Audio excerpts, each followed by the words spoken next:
ದೀಪಿಕಾ ಬಾಗ್ಲು ತೆಗಿ. ನಾನು ತೆಗಿಯಲ್ಲ, ಹೇಳಿದ್ನಲ್ವಾ ನನಗೆ ನೀನು ಬೇಕಾಗಿಲ್ಲ, ನಿನ್ನ ಪ್ರೀತಿನೂ ಬೇಕಾಗಿಲ್ಲ. ಪ್ಲೀಸ್ ನನ್ನ ಒಬ್ಬಳೇ ಬಿಟ್ಬಿಡು ಅಭಿ. ನಿನ್ನ ಒಬ್ಳನ್ನೇ ಬಿಡೋದಕ್ಕೆ ನಾನು ಮದುವೆ ಆಗಿದ್ದು. ಮತ್ತಿನ್ನೇನು ಬೇಜಾರು ಮಾಡಕ್ಕ?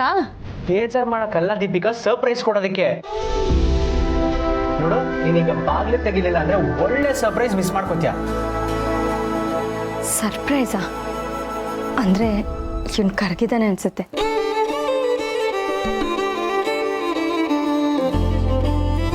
ಅಭಿ, ಏನು ಸರ್ಪ್ರೈಸು? ನಿನಗ ಸರ್ಪ್ರೈಸ್ ಬೇಕು ಅಂದ್ರೆ ಅಭಿ ನೀನ್ ನನ್ನ ಜೊತೆಗೆ ಬರಬೇಕು.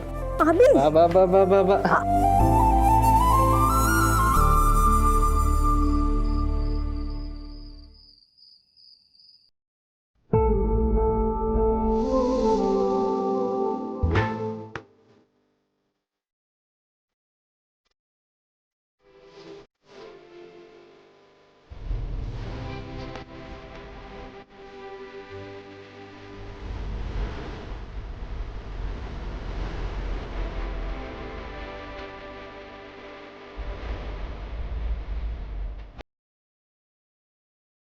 Be happy always, my dear better half.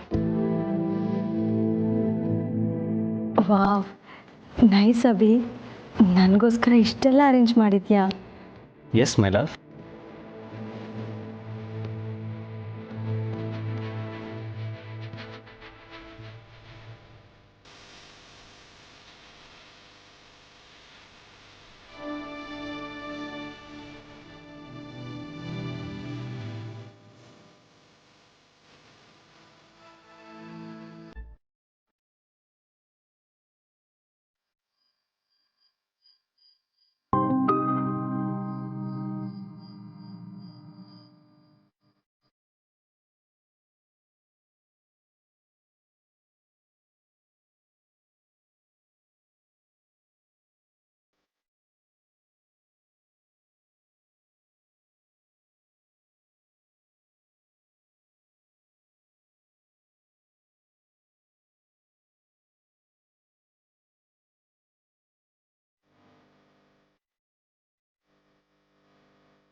ನೀನು ನನಗೋಸ್ಕರ ಇಷ್ಟೆಲ್ಲ ಮಾಡ್ತೀಯ ಅಂತ ನಾನು ಅಂದ್ಕೊಂಡೇ ಇರಲಿಲ್ಲ ಅಭಿ. ನಾನು ನಿನಗೋಸ್ಕರನೇ ಬದುಕಿರೋದು ದೀಪಿಕಾ. ಬರೀ ಇಷ್ಟು ಮಾತ್ರ ಅಲ್ಲ, ನಿನಗೋಸ್ಕರ ನಾನು ಏನು ಮಾಡೋದಕ್ಕೂ ರೆಡಿಯಾಗಿದ್ದೀನಿ. ನಿಜನಾ? ನನ್ನ ಪ್ರೀತಿ ಎಷ್ಟು ನಿಜನೋ ನನ್ನ ಮಾತು ಅಷ್ಟೇ ನಿಜ. ನನಗೆ ತುಂಬ ಖುಷಿ ಆಗ್ತಾ ಇದೆ. ಸದ್ಯ ನಿನ್ನ ಕೋಪ ಕಮ್ಮಿ ಆಯ್ತಲ್ಲ. ನೀನು ಇಷ್ಟೆಲ್ಲ ಖುಷಿ ಪಡೋದಕ್ಕೆ ನಾನು ಮಾತ್ರ ಕಾರಣ ಅಲ್ಲ.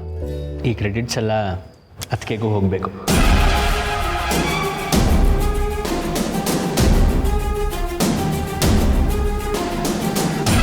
ನೋಡು, ನೀನಾಗಲೇ ಅದಕ್ಕೆ ಬಗ್ಗೆ ಅಷ್ಟೆಲ್ಲ ಕೋಪ ಮಾಡ್ಕೊಂಡಿದ್ದೆ, ಆದರೆ ಇಷ್ಟೆಲ್ಲ ಮಾಡೋದಕ್ಕೆ ಐಡಿಯಾ ಕೊಟ್ಟಿದ್ದೆ ಅದಕ್ಕೆ. ಇಲ್ಲ ಅಂದಿದ್ರೆ ನನಗಿದೆಲ್ಲ ತೋಚ್ತಾನೆ ಇರಲಿಲ್ಲ. ನಾನು ನಿನಗೆ ಮೊದಲೇ ಹೇಳಿದ್ದೀನಿ ಅಲ್ವಾ, ತುಂಬ ಬೇಗ ರಿಯಾಕ್ಟ್ ಮಾಡಬೇಡ ಅಂತ. ಅಭಿ ಏನೇ ಮಾತಾಡಿದ್ರು, ಯಾವುದೇ ರೀತಿ ನಡ್ಕೊಂಡ್ರು, ನೀನು ಅವನನ್ನು ಅಪೋಸ್ ಮಾಡಬೇಡ. Abhi, thank you so much.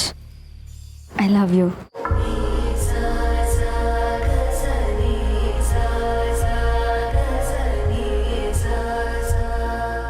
ಓಹೋ, ಇಷ್ಟು ಮುಂದುವರೆದಿದ್ಯಾ ಪೂರ್ಣಿ? ನನ್ನ ಗಂಡ ನನ್ನನ್ನು ಖುಷಿಯಾಗಿಟ್ಕೊಳ್ಳೋಕ್ಕೆ ನೀನು ಅವನಿಗೆ ಹೇಳಬೇಕಾ? ಇವನು ನಿನ್ನ ಮಾತು ಕೇಳಿಕೊಂಡು ಹೀಗೆಲ್ಲ ಕುಣಿತಿದ್ದಾನ? ಇರಲಿ, ಈಗ ಇವನ ಜೊತೆಲಿ ಜಗಳ ಆಡಿ ಪ್ರಯೋಜನ ಇಲ್ಲ.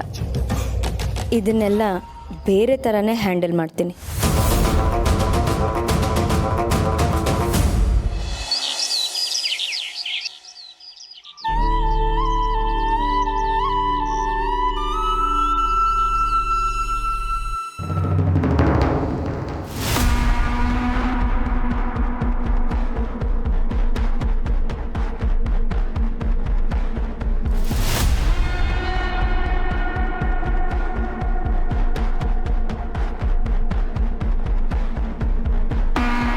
ಏನು ಮಕ್ಕಳಾಗಬೇಕು ಅಂತ ಮತ್ತೆ ವ್ರತ ಮಾಡ್ತಿದ್ಯಂತೆ?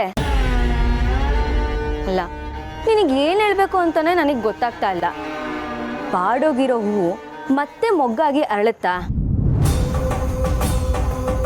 ಸುಟ್ಟು ಕರಕಲಾಗಿರೋ ಮರ ಮತ್ತೆ ಚಿಗುರುತ್ತಾ? ಹಾಗೆ ನಿನಗೆ ಮಕ್ಕಳಾಗಲ್ಲ ಅಂತ ಗೊತ್ತಿದ್ರು ಈ ಥರ ವ್ರತ ಎಲ್ಲ ಮಾಡ್ತೀಯಲ್ವಾ? ಇದನ್ನ ದಡ್ತನ ತಾನೇ?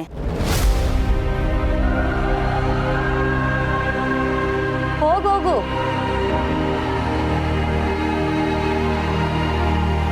ಪಾಪ ಅವಿಯವ್ರಿಗೂ ಗೊತ್ತು ನಿನಗೆ ಮಕ್ಕಳಾಗಲ್ಲ ಅಂತ. ಆದರೆ ಏನು ಮಾಡೋದು? ನಿನ್ನ ಸಮಾಧಾನಕ್ಕೋಸ್ಕರ ಅವ್ರ ಕೆಲಸ ಕಾರ್ಯಗಳನ್ನೆಲ್ಲ ಬಿಟ್ಟು ನಿನ್ನ ಹಿಂದಿಂದನೇ ಪೂಜೆ ಪುನಸ್ಕಾರ ಅಂತ ಅಲಿತಾ ಇದ್ದಾರೆ. ಪಾಪ ಅವಿಯವ್ರಿಗೆ ನೀನೇ ಹೀಗೆ ಮತ್ತೆ ಮತ್ತೆ ವ್ರತ ಮಾಡಿ ಮಕ್ಕಳ ಆಸೆ ಹುಟ್ಟಿಸಿ ಆ ಆಸೆಗಳಿಗೆ ನೀನೇ ತಣ್ಣೀರು ಎರಚೋ ಹಾಗಾಗುತ್ತೆ. ಥರ ಪದೇ ಪದೇ ಪೂಜೆಗಳು ಮಾಡ್ತಿದ್ರೆ ಅವಿಯವರು ಕೂಡ ನನಗೆ ಮಕ್ಕಳು ಬೇಕು ಅಂತ ಹುಚ್ಚುಚ್ಚಾಗಿ ಹಾಡೋದಂತೂ ಗ್ಯಾರಂಟಿ. ಪಾಪ ಅವಿಯವ್ರಿಗೂ ಮಕ್ಕಳು ಬೇಕು ಅನ್ನೋ ಆಸೆ ಇದೆ. ಆದರೆ ಏನು ಮಾಡೋದು?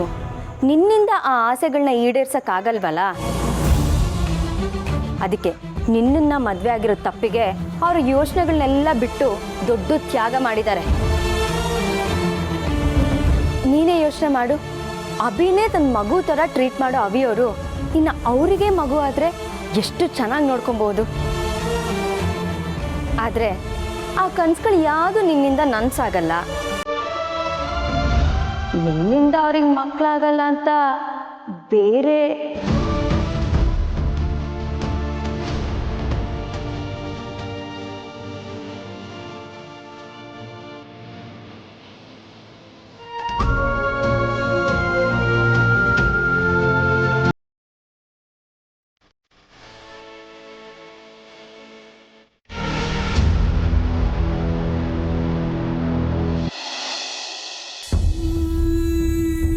ಬಾಡೋಗಿರೋ ಹೂವು ಮತ್ತೆ ಮೊಗ್ಗಾಗಿ ಅರಳುತ್ತಾ?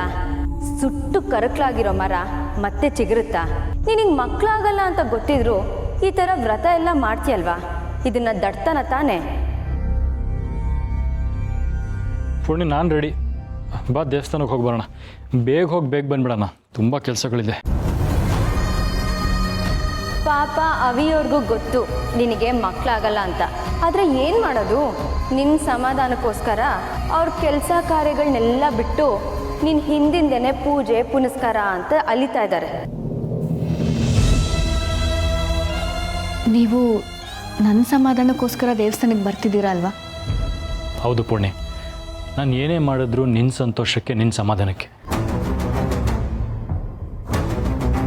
ಅಂದರೆ ನನಗೆ ಮಕ್ಕಳಾಗಲ್ಲ ಅಂತ ನಿಮಗೂ ಅನ್ನಿಸ್ತಿದ್ಯಾ? ಮಕ್ಕಳಾಗಲ್ಲ ಅಂತ ಗೊತ್ತಿದ್ದು ಕೇವಲ ನನ್ನ ಸಮಾಧಾನಕ್ಕೋಸ್ಕರ ದೇವಸ್ಥಾನಕ್ಕೆ ಬರ್ತಿದ್ದೀರಾ? ಪೂರ್ಣಿ, ಏನಾಯಿತು ನಿನಗೆ? ಯಾಕೆ ಹೀಗೆಲ್ಲ ಮಾತಾಡ್ತಿದ್ಯಾ? ನಾನು ಹೇಳಿದ್ದು ಹಾಗಲ್ಲ. ದೇವಸ್ಥಾನಕ್ಕೆ ನಾನು ನಿನ್ನ ಜೊತೆ ಬಂದರೆ ನಿನಗೆ ಖುಷಿ ಆಗುತ್ತೆ ಅಂತ. ಇಲ್ಲ, ನನಗೆ ಖುಷಿ ಆಗುತ್ತೆ ಅಂತ ನೀವೇನು ದೇವಸ್ಥಾನಕ್ಕೆ ಬರೋಕ್ಕೆ ಬೇಕಾಗಿಲ್ಲ. ಯಾಕೆ? ನಾನು ವ್ರತ ಮಾಡಿದ್ರೆ, ಪೂಜೆ ಮಾಡಿದ್ರೆ ಮಕ್ಕಳಾಗುತ್ತೆ ಅಂತ ನಿಮ್ಗೆ ನಂಬಿಕೆ ಇಲ್ವಾ? ಪುಣ್ಯ, ಅದು ಇದೆಲ್ಲ ಈಗ ಯಾಕೆ? ನಾವು ಏನೇ ಮಾಡಿದ್ರು ನಂಬಿಕೆಯಿಂದನೇ ಮಾಡಬೇಕು. ಈಗ ಏನೇನೋ ಯೋಚನೆ ಬಿಟ್ಟು ನಡಿ, ದೇವಸ್ಥಾನಕ್ಕೆ ಹೋಗಿ ಬರೋಣ. ಬೇಕಾಗಿಲ್ಲ. ಯಾವ ದೇವಸ್ಥಾನಕ್ಕೆ ಹೋಗೋದು ಬೇಕಾಗಿಲ್ಲ, ಈ ವ್ರತ ಮಾಡೋದು ಬೇಕಾಗಿಲ್ಲ. ನನಗೆ ನೀವುಗಳು ಮಾತ್ರ ಅಲ್ಲ, ಆ ದೇವರು ಮೋಸ ಮಾಡ್ತಿದ್ದಾನೆ. ಇದಕ್ಕೂ ಮುಂಚೆ ಎಷ್ಟು ಪೂಜೆಗಳು ಮಾಡಿದೆ, ಎಷ್ಟು ವ್ರತಗಳು ಮಾಡಿದೆ, ಏನೂ ಪ್ರಯೋಜನ ಆಗಲಿಲ್ಲ. ಇದರಿಂದ ನಿಮ್ಮ ಟೈಮ್ ಹಾಳಾಗ್ತಿದೆ ಹೊರತು ನಮ್ಮ ಜೀವನ ಏನು ಬದಲಾಗಿಲ್ಲ.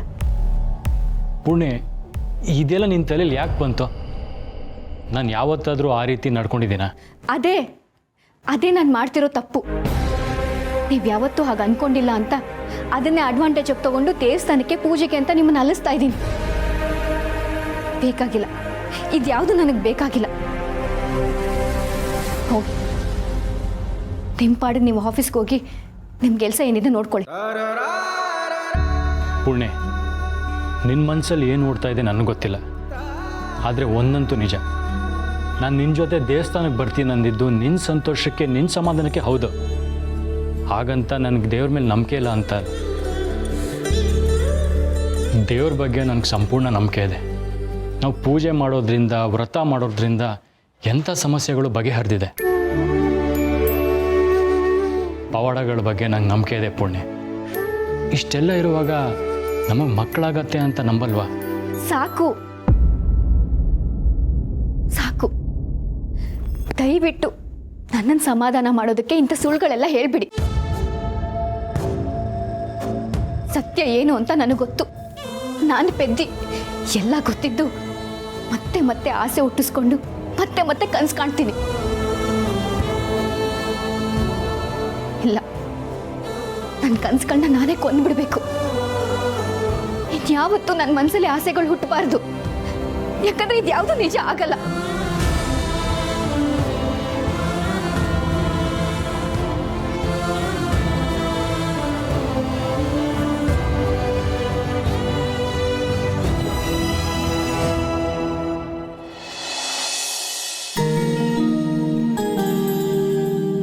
ಇವತ್ತು ನಾನು ಅಡುಗೆ ಮಾಡ್ತೀನಿ. ಏನೋ ನೀನು ಅಡುಗೆ ಮಾಡೋದಾ? ಏನು ಸರ್, ದಾರಿ ತಪ್ಪಿ ಈ ಕಡೆ ಬಂದಿದ್ದೀರಾ ಹೇಗೆ? ಅಡುಗೆ ಆದ್ಮೇಲೆ ಕರಿತೀವಿ, ಊಟದ ಟೈಮಿಗೆ ಇಲ್ಲಿಗೆ ಬಂದರೆ ಸಾಕು. ಏನು ಕಿಂಡಲ್ ಮಾಡ್ತಾ ಇದೆಯಾ? ಇವತ್ತು ಅಮ್ಮಂಗೆ ನಮ್ಮ ಮನೆಯವ್ರಿಗೆ ನಾನು ಅಡುಗೆ ಮಾಡೋದು. ಸಮರ್, ಅಡುಗೆ ಮಾಡೋದು ಅಂದರೆ ಒಂದು ಕಲೆ. ಯಾವುದೇ ಕಲೆನೂ ಕಲಿದಲೆ ಸಿಕ್ಸೋಲ್ಲ, ಗೊತ್ತಾಯ್ತಾ? ಸುಮ್ಮನೆ ಹೋಗಿ ಮಾರಾಯ. ನಾನು ಕಲ್ತಿರೋದಕ್ಕೆ ಹೇಳ್ತಾ ಇರೋದು. ಇವತ್ತು ನಾನೇ ಅಡುಗೆ ಮಾಡ್ತೀನಿ. ಇದಕ್ಕೂ ಮುಂಚೆ ನಾನು ಒಂದ್ಸಲ ಮಾಡಿದ್ದೀನಿ ಆಲ್ರೆಡಿ. ಅದನ್ನು ಅಮ್ಮಗೂ ಕೊಟ್ಟಿದ್ದೀನಿ. ಅವ್ರು ತಿಂದು ಎಷ್ಟು ಖುಷಿ ಪಟ್ರು ಗೊತ್ತಾ? ಇದೆಲ್ಲ ಯಾವಾಗ ನಡೀತು? ಹೌದು ಸಿರಿ, ನಿಮ್ಮ ಅಪ್ಪಂಗೆ ಹುಷಾರಿಲ್ಲ ಅಂತ ನೀನು ಹೋಗಿದ್ಯಲ್ಲ, ಆಗ ಅಣ್ಣ ಅಮ್ಮಂಗೆ ಅಂತ ಅಡುಗೆ ಮಾಡಿದ್ದ. ಈಗಾದ್ರೂ ಗೊತ್ತಾಯ್ತಾ? ನಾನು ಮಾಡಿದ ಅಡುಗೆ ಸಕ್ಕತ್ತಾಗಿತ್ತು ತಾನೇ? ಏಯ್, ಅವತ್ತು ನನಗೆ ತಿನ್ನೋಕೆ ಸ್ವಲ್ಪನೂ ಸಿಗ್ಲಿಲ್ಲ ಗೊತ್ತಾ? ಅಣ್ಣ, ನೀನು ಅಡುಗೆ ಸೂಪರ್ ಆಗೇ ಮಾಡ್ತೀಯ. ಆದರೆ ಅಷ್ಟು ಟೇಸ್ಟಿ ಆಗಿರೋ ಅಡುಗೆನ ತಿನ್ನಕ್ಕೆ ನಮಗೆ ಕಷ್ಟ ಆಗುತ್ತೆ. ನಿನ್ನ ಕಾಲಿಗೆ ಬೀಳ್ತೀನಿ, ಇವತ್ತು ಮಾತ್ರ ಬೇಡ ಅಣ್ಣ. ಯಾಕಾಗ ಹೇಳ್ತಿದ್ಯಾ? ನಾನು ಮಾಡಿದ ಅಡುಗೆ ನಿಂಗೆ ತಿನ್ನೋಕೆ ಕಷ್ಟ ಆಗುತ್ತಾ? ಅದು ಕಷ್ಟ ಅಂದರೆ ಆ ಥರ ಕಷ್ಟ ಅಲ್ಲ. ನೀನು ಅವತ್ತು ಏನು ಮಾಡಿದ್ದೆ? ಏನು ಮಾಡಿದ್ದೆ? ಅಡುಗೆ ತಾನೇ ಮಾಡಿದ್ದೆ. ಬರೀ ಅಷ್ಟೇ ಮಾಡಿದ್ಯಾ? ಇಡೀ ಅಡುಗೆ ಮನೆನೂ ರಾಡಿ ಮಾಡಿದ್ದೆ. ಕಾಲಿಡಕ್ಕೆ ಜಾಗ ಇರಲಿಲ್ಲ, ಪಾತ್ರೆ ಇಡಕ್ಕೆ ಪ್ಲೇಸ್ ಇರಲಿಲ್ಲ. ಇಡೀ ಅಡುಗೆ ಮನೆನೂ ಕ್ಲೀನ್ ಮಾಡೋಕ್ಕೆ ನನಗೆ 3 ತಾಸು ಬೇಕಾಯ್ತು ಗೊತ್ತಾ? ಸಮರ್, ನನಗೆ ಈಗ ಗೊತ್ತಾಯ್ತು ನೀವು ಯಾವ ರೇಂಜಿಗೆ ಅಡುಗೆ ಮಾಡಿದ್ರಿ ಅಂತ. ಹೆಂಗಸ್ರು ಬುದ್ಧಿನೇ ಎಷ್ಟು. ನಾವೇ ಅಡುಗೆ ಮಾಡ್ತೀವಿ ಅಂತ ಬಂದ್ರು ಬೇಡ ಅಂತಿರಲ್ಲ. ಈ ಗಂಡಸ್ರು ಬುದ್ಧಿನೇ ಇಷ್ಟು. ಅವ್ರು ಫ್ರೀ ಆಗಿದ್ದಾಗ ಯಾವತ್ತೋ ಒಂದಿನ ಬಂದು ಅಡುಗೆ ಮಾಡ್ತೀನಿ ಅಂತ ಪೋಸ್ ಕೊಡೋದು. ಅಷ್ಟೊಂದು ಕಾಳಜಿ ಇದ್ರೆ ಪ್ರತಿದಿನ ಬಂದು ಸಹಾಯ ಮಾಡ್ಬೇಕಪ್ಪ. ಈಗೇನು ನನ್ನ ಜೊತೆ ಇಬ್ರು ಜಗಳ ಮಾಡಬೇಕು ಅಂತ ಅನ್ಕೊಂಡಿದ್ದೀರಾ? ನಾವು ಜಗಳ ಮಾಡಬಾರ್ದು ಅಂದರೆ ನೀನು ಅಡುಗೆ ಮಾಡಬಾರ್ದು, ರೈಟ್ ಹೇಳಿ? ಆಯ್ತು ಬಿಡಿ. ಆದ್ರೆ ಅಮ್ಮಂಗೆ ಏನು ಇಷ್ಟನೋ ಅದನ್ನೇ ಮಾಡಿ. ಅವರು ತಿಂದು ಖುಷಿ ಪಡಬೇಕು. ಯಾವಾಗಲೂ ಅಡುಗೆ ಮಾಡಿಕೊಟ್ಟು ನಮಗೆಲ್ಲ ಹೊಟ್ಟೆ ತುಂಬ ಬಡಿಸೋರು. ಇವತ್ತು ನಾವು ಮಾಡಿಕೊಟ್ಟಿದ್ದನ್ನ ಅವ್ರ ಹೊಟ್ಟೆ ತುಂಬ ತಿನ್ನಬೇಕು. ಸರಿ, ಹಾಗಿದ್ರೆ ಪುಳಿಯೋಗರೆ ಮಾಡ್ತೀನಿ, ಓಕೆನಾ? ಪುಳಿಯೋಗರೆನಾ? ಅದು ತುಂಬ ಈಸಿ. ಪುಳಿಯೋಗರೆ ಆಗಿದ್ರೆ ನಾನೇ ಮಾಡ್ತೀನಿ. ಅಯ್ಯೋ ಅಣ್ಣ, ನಡಿ ನಡಿ ನಡಿ, ನಿಮ್ಗೆ ಇವತ್ತು ಅಡುಗೆ ಮನೆಗೆ ನೋ ಎಂಟ್ರಿ. ಸಂಧ್ಯಾ, ಪುಳಿಯೋಗರೆ ಮಾಡೋದು ಕೇಳು. ಆ ಪುಳಿಯೋಗರೆ ಮಾಡೋಕ್ಕೆ ನಮಗೂ ಬರುತ್ತೆ, ಆದ್ಮೇಲೆ ಕರಿತೀವಿ. ನಿನಗೆ ಹೋಗು ಹೋಗು. ಅಪ್ಪ, ತಡಿ ಅಂತಂದು.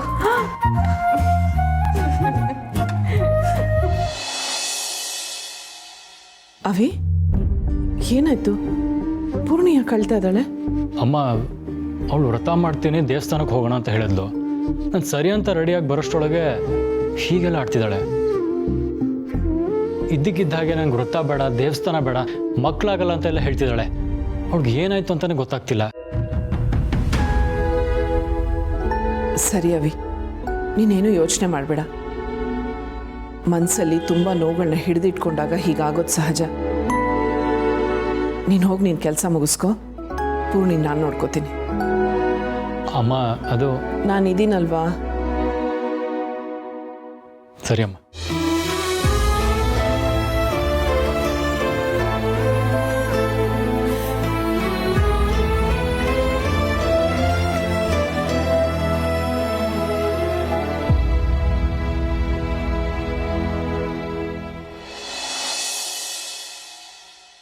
ಸಮರ್,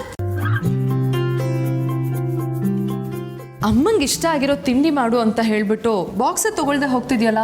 ಇಲ್ಲ, ಇವಾಗ ನಾನು ಮನೆಗೆ ಹೋಗ್ತಾ ಇಲ್ಲ. ಮನೆಗೆ ಹೋಗ್ತಿಲ್ವಾ? ಮತ್ತೆಲ್ಲಿಗೆ ಹೋಗ್ತಿದ್ಯಾ? ಸೈಟ್ ಹತ್ರ ಹೋಗ್ಬೇಕು. ಏನಣ್ಣ ರಿಯಲ್ ಎಸ್ಟೇಟ್ ಶುರು ಮಾಡಿದ್ಯಾ?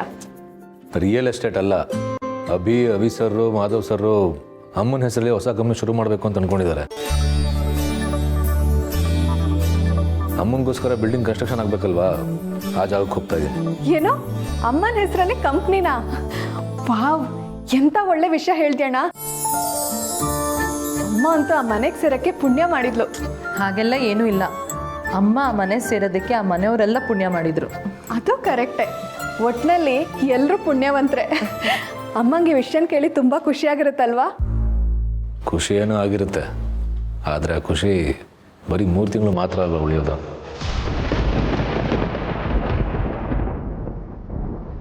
ಆಮೇಲೆಲ್ಲ ದೇವ್ರಿಚ್ಛೆ.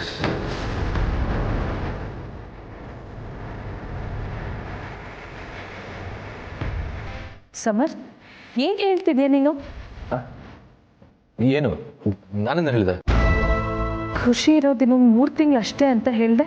ಯಾಕೆ ಸಮರ್? ಏನಣ್ಣ ಹಾಗಂದ್ರೆ? 3 ತಿಂಗಳಾದ್ಮೇಲೆ ಖುಷಿಯಾಗಿರಕ್ ಆಗಲ್ವಾ? ನಾನೇನೋ ಹೇಳಿದ್ರೆ ನೀವಿನ್ನೇನೋ ಕೇಳಿಸ್ಕೊಂಡಿದ್ದೀರಾ. ನಾನು ಹೇಳಿದೆ ಬೇರೆ. ಬೇರೆ ಅಂದರೆ? ಅಂದರೆ ಕಂಪ್ನಿ ಶುರು ಆಗೋಕ್ಕೆ ಇನ್ನೂ 3 ತಿಂಗಳಾದರೂ ಬೇಕಲ್ವಾ? ಅಲ್ಲಿವರೆಗೂ ಖುಷಿ ಪಡೋಕ್ಕೆ ಹೇಗೆ ಸಾಧ್ಯ ಅನ್ನೋ ಅರ್ಥದಲ್ಲಿ ಹೇಳಿದೆ. ಸರಿ ನಾನು ನೋಡ್ತೀನಿ, ಲೇಟ್ ಆಗ್ತದೆ.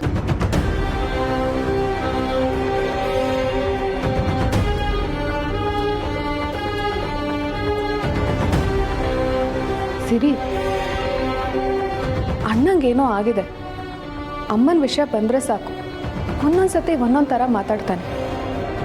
ಇತ್ತೀಚೆಗಂತೂ ಅಮ್ಮನ ಮೇಲೆ ತುಂಬ ಪ್ರೀತಿ ತೋರಿಸ್ತಾನೆ. ಈ ಪ್ರೀತಿ ಹೀಗೆ ಇದ್ದರೆ ಸಾಕು. ಸರಿ, ನಾನು ಇಲ್ಲೇ ಹೋಗಿ ಬರ್ತೀನಿ.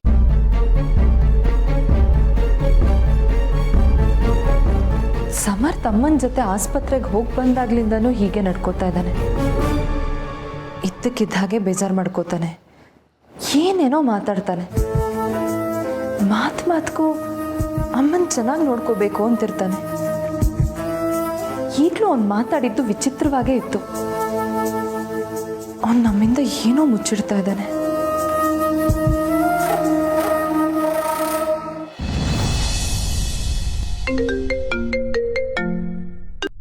ಹಾಂ, ಹೊರಟೆ, ಬರ್ತಾ ಇದ್ದೀನಿ.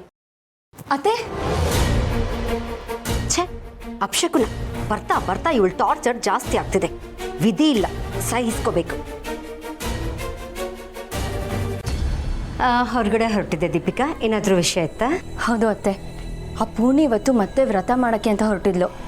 ಆದರೆ ನಾನು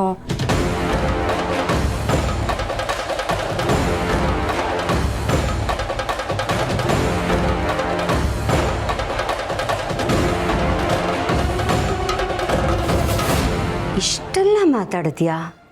ಮಾತಾಡಲೇಬೇಕಲ್ಲ ಅತ್ತೆ. ಆ ಪೂರ್ಣಿ ನನಗೆ ಕೊಡ್ತಿರೋ ತೊಂದರೆ 1-2. ನಾನು ಅಭಿ ಈ ಮನೆ ಬಿಟ್ಟು ದೂರ ಹೋಗಿ ನೆಮ್ಮದಿಯಾಗಿರಬೇಕು ಅಂದ್ಕೊಂಡಿದ್ದೆ. ಆದರೆ ಅದಕ್ಕೂ ಕಲ್ಲು ಹಾಕಿದ್ದು ಆ ಪೂರ್ಣಿನೇ. ಈಗ ಅಭಿ ಅವಳು ಹೇಳಿದ್ದನ್ನೆಲ್ಲ ಕೇಳೋ ಹಾಗಾಯಿತು. ಅಷ್ಟೇ ಸಾಲದು ಅಂತ ಈಗ ನಮ್ಮಮ್ಮನ್ನು ನನ್ನಿಂದ ದೂರ ಮಾಡೋಕ್ಕೆ ಹೊರಟಿದ್ದಾಳೆ. ಇಷ್ಟೆಲ್ಲ ಮಾಡಿದ್ರು ಅವಳಿಗೆ ಏನೂ ಮಾಡದೆ ನಾನು ಸುಮ್ಮನೆ ಇರಬೇಕಾ ಅತ್ತೆ? ಇವತ್ತು ನಾನು ಅಂದಿರೋ ಮಾತುಗಳಿಗೆ ಅವಳು ಕುಗ್ಗು ಹೋದ್ಲು. ಅವಳು ಬೇರೆ ಏನೇ ಮಾತಾಡಿದ್ರು ವಾಪಸ್ ಮಾತಾಡ್ತಿದ್ಲು ಅತ್ತೆ. ಆದರೆ ಅವಿಯವ್ರ ಬಗ್ಗೆ ಮಾತಾಡಿದ ತಕ್ಷಣ ಅವಳಿಗೆ ಏನು ಹೇಳಬೇಕು ಅಂತಲೂ ಗೊತ್ತಾಗಲಿಲ್ಲ. ನೋಡ್ತೀರಿ ಅತ್ತೆ, ಅವಳಿಗೆ ಹೇಗೆ ಟಾರ್ಚರ್ ಕೊಡ್ತೀನಿ ಅಂತ.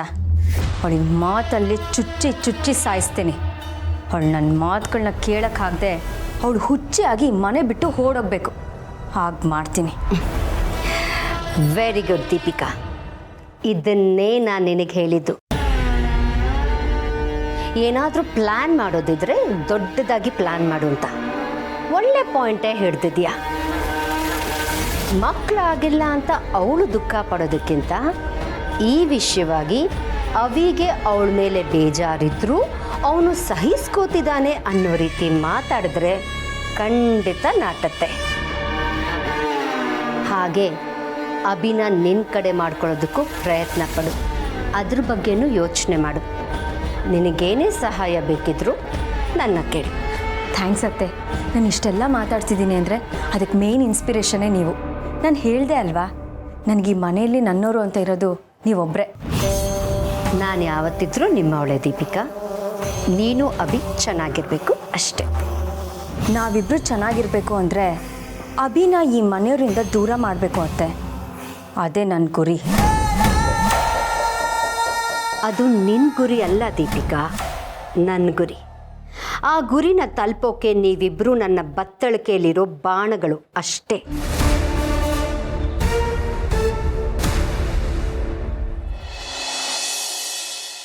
ಹಾಂ ಅನ್ನಪೂರ್ಣವ್ರೆ, ಬರ್ತಾ ಇದ್ದೀನಿ. ಮಕ್ಕಳಿಗೆ ಬಟ್ಟೆ ಎಲ್ಲ ನಿನ್ನನ್ನು ಕಳಿಸಿದೆ, ತಲುಪಿದೆ ತಾನೇ? ಸರಿ, ನಾನು ಬರ್ತೀನಿ. ಅನ್ನಪೂರ್ಣ ಅವರೇ, ನನ್ನ ಮಗಳನ್ನ ಬೆಳೆಸಿದ ದೇವ್ರ ಮಂದಿರ ಅದು. ತಾಯಿಯಾಗಿ ನಾನು ಮಾಡೋಕ್ಕಾಗ್ದಿರೋ ಕರ್ತವ್ಯನೆಲ್ಲ ಆಶ್ರಮದ ಮೂಲಕ ನೀವು ಮಾಡಿದ್ದೀರ. ಸಾಯೋವರೆಗೂ ನಾನು ಆಶ್ರಮಕ್ಕೆ ಋಣಿಯಾಗಿರಬೇಕು. ಅಂಥದ್ರಲ್ಲಿ ನಾನು ಏನು ಮಾಡಿದ್ರೂ ಕಡಿಮೆನೆ. ಸರಿ, ಬೇಗ ಬರ್ತೀನಿ.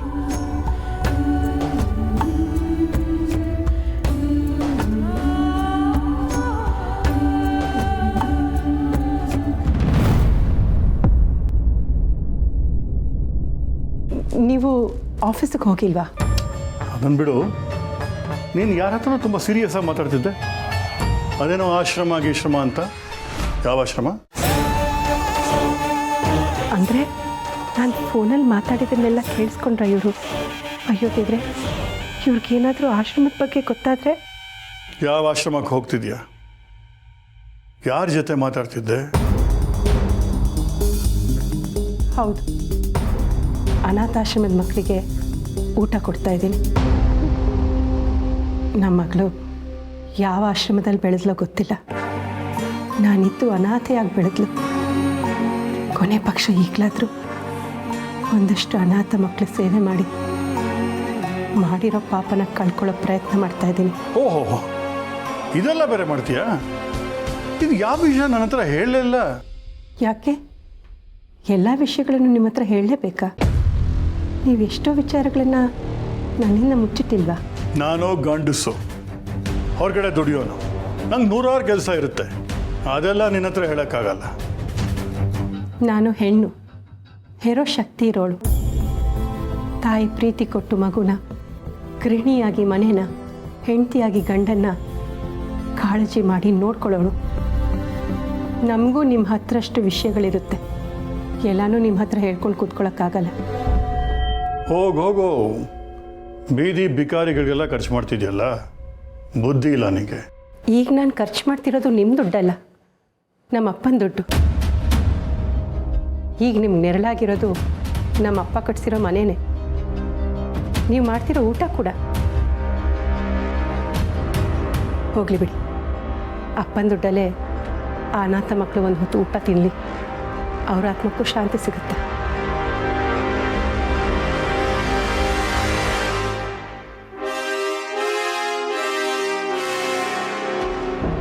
ಇವಳೇನೋ ನಡೆಸ್ತಿದ್ದಾಳೆ, ಅದ್ರಾಗ ಏನು ನಡೆಸ್ತಿದ್ದಾಳೆ?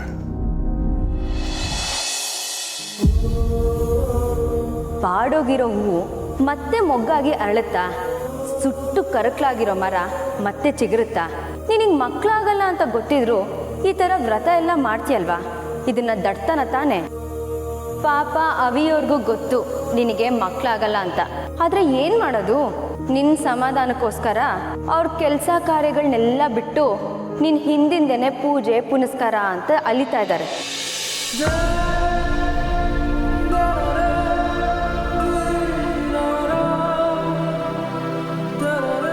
ಪೂರ್ಣಿ ದೇವಸ್ಥಾನಕ್ಕೆ ಹೋಗ್ಲಿಲ್ವಾ?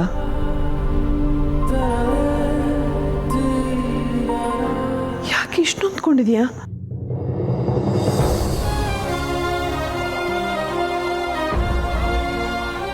ಯಾಕೆ ಪೂರ್ಣಿ, ಯಾಕೆ ಅಳ್ತಾ ಇದೀಯಾ? ಇಲ್ಲಮ್ಮ, ನಾನು ಇನ್ಮೇಲೆ ಯಾವ ವ್ರತನೂ ಮಾಡಲ್ಲ, ಯಾವ ದೇವ್ರ ಹರಕೆನೂ ಹೊರೆಯಲ್ಲ. ಈ ಪೂಜೆ ಪುನಸ್ಕಾರದ ಮೇಲೆಲ್ಲ ನನ್ನ ನಂಬಿಕೆ ಹೊರಟೋಗಿದೆ. ಚೇಚೆ, ಯಾಕೆ ಹಾಗೆ ಮಾತಾಡ್ತೀಯ ಪೂರ್ಣಿ? ಈಗಂಥದ್ದು ಏನಾಯಿತು?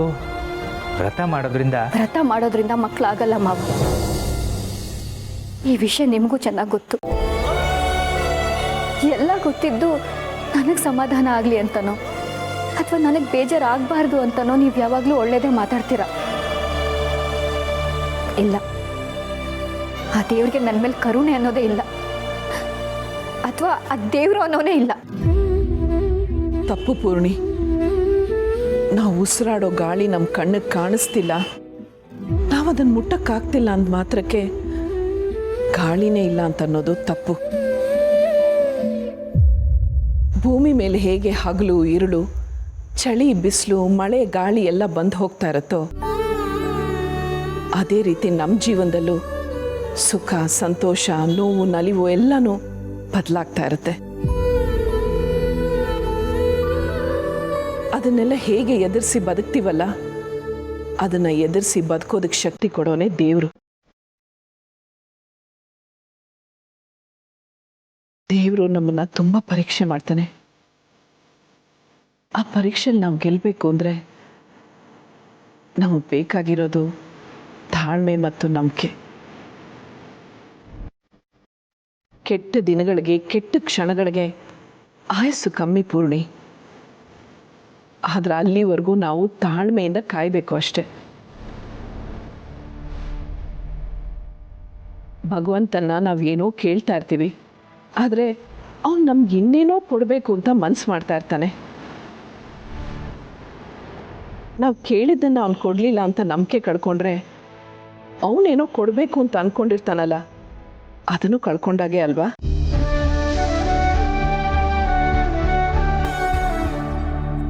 ಆಗೋದೆಲ್ಲ ಒಳ್ಳೇದಕ್ಕೆ ಅನ್ನೋ ಮಾತನ್ನ ನಂಬು ಪೂರ್ಣಿ. ಹೌದು ಪೂರ್ಣಿ, ಭಗವಂತನ ಮೇಲೆ ನಂಬಿಕೆ ಇಡು. ಆ ನಂಬಿಕೆ ಅನ್ನೋದು ನೀನು ನಂಬೋಕೆ ಆಗದಿರೋಂಥ ಅದ್ಭುತಗಳನ್ನು ಸೃಷ್ಟಿ ಮಾಡ್ಬೋದು.